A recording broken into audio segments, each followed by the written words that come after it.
8 ঘন্টা কেটে গেল, হলদিয়া বন্দরে শ্রমিকদের বিক্ষোভ অব্যাহত। সমাধান সূত্রে আসতে পারেননি বন্দর কর্তৃপক্ষ। খাতা কলমে বেশি বেতন দেখিয়ে সই করিয়ে কম বেতন দেওয়ার অভিযোগ শ্রমিকদের বিক্ষোভ। শ্রমিক বিক্ষোভের জেরে অচলাবস্থা তৈরি হয়েছে হলদিয়া বন্দরে। শ্রমিকদের বেতন থেকে পিএফ এর টাকা কেটে নেওয়া ঘিরে গত 10ই ডিসেম্বর বিক্ষোভরত শ্রমিকরা বন্দরের রিপ্লে কার্গো হ্যান্ডলিং সংস্থার অধীনে রয়েছে। ওই সংস্থায় প্রধানত বন্দরের ডক এরিয়া সিংহবাগ বার্থে, যেখানে জাহাজ দাঁড়ায় পণ্য ওঠানো নামানোর কাজ করে। বিক্ষোভের জেরে এদিন কার্যত স্তব্ধ হয়ে গিয়েছিল বন্দরের কাজ। ফিরিয়ে দিতে হয়েছিল বন্দরমুখী জাহাজ। সন্ধে পর্যন্ত দফায় দফায় বৈঠকেও মেলেনি সমাধান সূত্র। ঠিকাদার সংস্থা রিপ্লের সঙ্গে বন্দর কর্তৃপক্ষ দফায় দফায় সভা করেছিলেন, কিন্তু কোনো কার্যকারিতা হয়নি।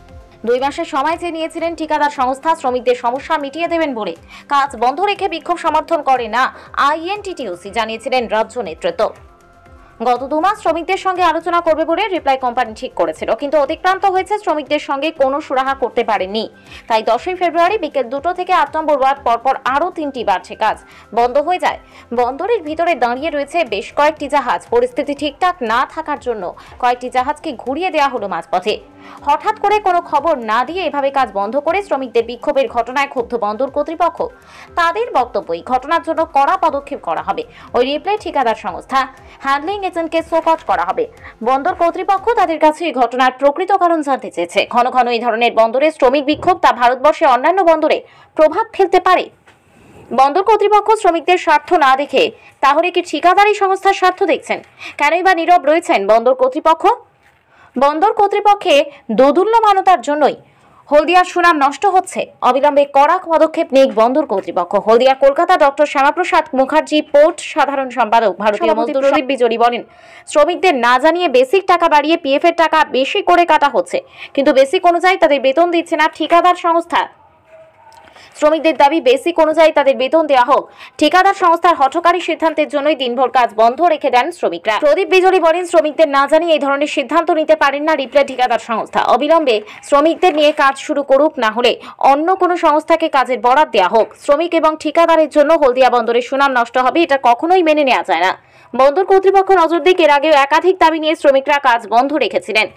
ঠিকাদারের আচরণে শ্রমিকের বিক্ষোভ আর তার জেরে বিশ্বের বাজারে হলদিয়ার সুনাম নষ্ট হচ্ছে। এখনো বন্দর কর্তৃপক্ষ নীরব কেন? অবিলম্বে শ্রমিকদের নিয়ে আলোচনা করে কাজ শুরু করুক। অচল অবস্থা সারা ভারতবর্ষের মানুষ দেখছে। কোটি কোটি টাকার ক্ষয়ক্ষতি, এর দায় কে নেবে?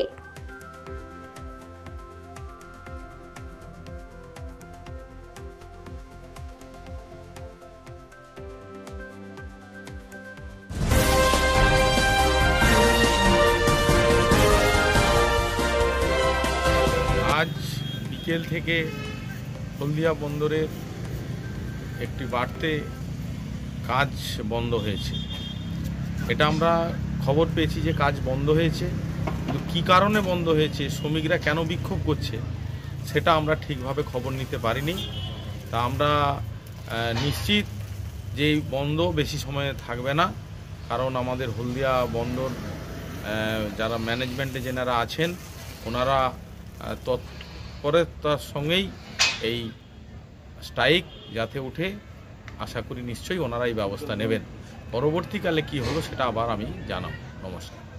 কেক আর পেস্ট্রিতে জিবে জল সপারি, ওয়াও আশাতে লাজবাব নিউ বিদ্যুৎ বেকারি, টিপটপ টিফিনে और हैप्पी पार्टी, নিউ বিদ্যুৎ বেকারি মানডে টু সানডে, ছোট বড় সবার পছন্দ একটাই, নিউ বিদ্যুৎ বেকারি প্রতিদিন চাই চাই।